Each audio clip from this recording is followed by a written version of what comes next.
I think what is required is about more of community engagement. If there's an important message, let's use like a typical village settings. We have the town criers, we have the local chiefs, we have the market women association meeting gathering. So in those kind of situation, Human Rights Commission can now situate the need for human rights education in that the opportunities are there.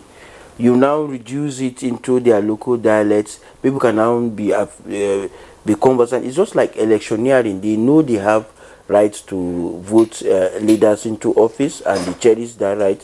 But if the rights are continually being violated, then they will be discouraged. It's like a typical Fulani man in the rural area. When he knows that he goes to the police, he's not getting justice. He goes to some of the courts. He's being asked to pay monies, and his right has been violated.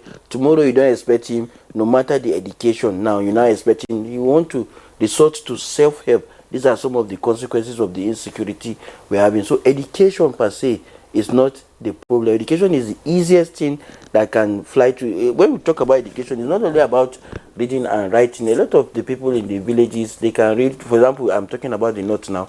They can read the Quran. They can communicate. Communication is more about more of communication. They know these rights. They listen to radio. They listen to the international. They are very, very conscientized already about their rights. But if they are not getting the desired result in terms of can they implement it, and they are getting negative feedback, they are already discouraged.